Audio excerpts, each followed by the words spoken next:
दोस्तों, हाय। कैसे हैं आप सब? मुझे पूरी उम्मीद है आप सब अपने घरों में अच्छे होंगे। तो आज हमने क्या करना है, आज मैं एक नया लेसन लेके आई हूँ जिसमें है sources of water. Sources of water, there are many sources of water. यहाँ पर काफ़ी टाइप्स के सोर्स हैं जहाँ से हमें वाटर मिलता है, हमें पानी मिलता है, और जहाँ पर हम पानी को देख पाते हैं। तो वो कौन कौन से हैं? तो अगर बच्चों को बताना हो या खुद भी कोई कंफ्यूजन क्लियर करना हो तो इसमें अच्छी तरह इस लेसन में हो जाएगा। तो चलिए वीडियो स्टार्ट करते हैं बिना किसी देरी के। फर्स्ट नंबर पे है लेक। क्या है? Lake.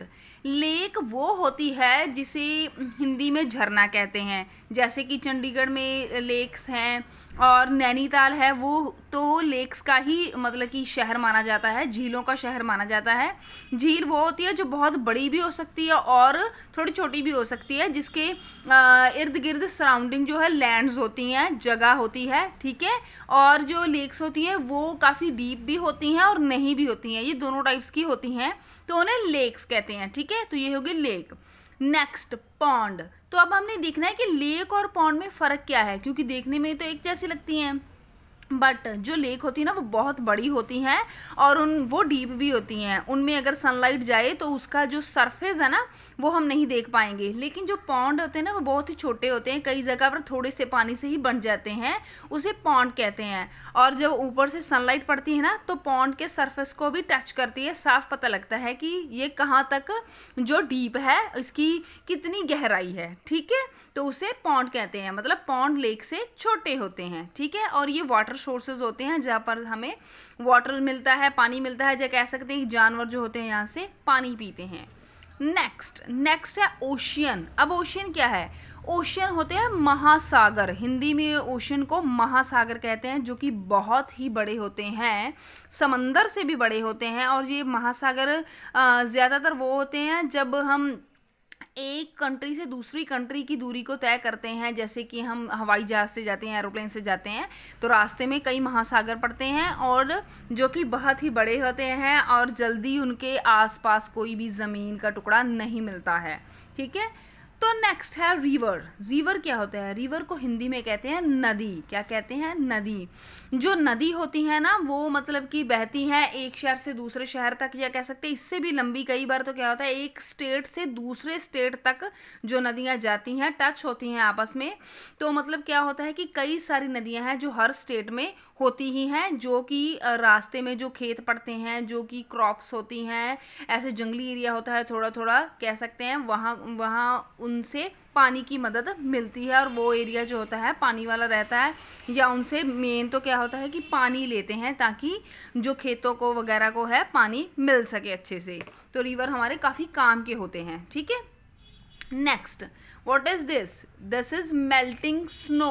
This is melting snow. Melting snow मतलब पिघली हुई बर्फ, जो किस पर है? ये पहाड़ों पर, हिली एरिया पर जब बर्फ गिरती है और ऐसे जब नीचे आ जाती है तो उसे मेल्टिंग स्नो कहते हैं। मतलब कहते हैं कि ये पिघली हुई है, थोड़ी सी सनलाइट पड़ी और पिघल कर नीचे आ गई, तो ये मेल्टिंग स्नो कहलाती है, जो हिली एरिया में होती है, पहाड़ों के ऊपर गिरी होती है। Next, what is this? This is waterfall. This is waterfall. Waterfall का क्या मतलब होता है? वाटरफॉल मतलब झरना। उसे हिंदी में क्या कहते हैं? झरना कहते हैं। कहीं पर भी पहाड़ों में, जो पहाड़ी एरिया होते हैं ना, वहाँ पर जहाँ से कई बार पहाड़ों के ऊपर से पानी नीचे गिरने लगता है किसी भी सोर्सेज से, जब वो आ रहा होता है, अननोन सोर्सेज से भी आ रहा होता है, मतलब वो अपनी जगह बना लेता है जब पानी इधर उधर निकल जाता है, और जब वो गिरने लगता है पहाड़ से नीचे तो उसे झरना कहते हैं, ठीक है।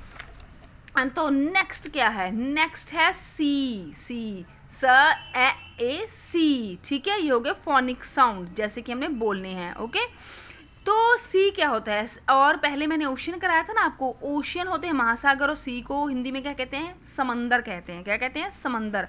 समंदर वैसे तो बहुत ही बड़े होते हैं, और जैसे कहते हैं ना 7 समंदर पार, मतलब समंदर भी आते हैं जब हम एक कंट्री से दूसरी कंट्री की दूरी तय करते हैं, ट्रैवलिंग करते हैं थ्रू एरोप्लेन और हेलीकॉप्टर्स वगैरह के, तो रास्ते में समंदर भी आते हैं। समंदर होते हैं वो जिनके मतलब होते तो बहुत बड़े हैं, लेकिन इनके आसपास मिल जाती है लैंड्स वगैरह, ज़मीन वगैरह मिल जाती है, लेकिन महासागर के आसपास ज़्यादातर कुछ नहीं होता है, ठीक है।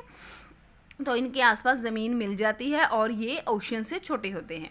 नेक्स्ट ये क्या है, ये है स्प्रिंग। स्प्रिंग होता है जैसे कि ना मतलब कि पानी में बुलबुले फूट रहे हैं या ऊपर जो चल रही है चीज़, उसे स्प्रिंग कहते हैं। जो उबल रहा होता है पानी कई बार, या फिर वैसे ही बीच में झरना बन के ऊपर उठ रहा होता है पानी, तो उसे स्प्रिंग कहते हैं। ये कहीं पर भी हो सकता है, ठीक है।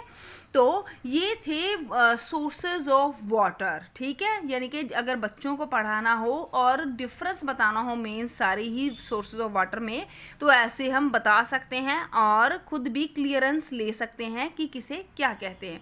तो उम्मीद है कि आज की मेरी वीडियो आपको पसंद आई होगी। अगर पसंद आई तो प्लीज़ चैनल को सब्सक्राइब करें, वीडियो शेयर करें, लाइक और सब्सक्राइब भी करें। बाय।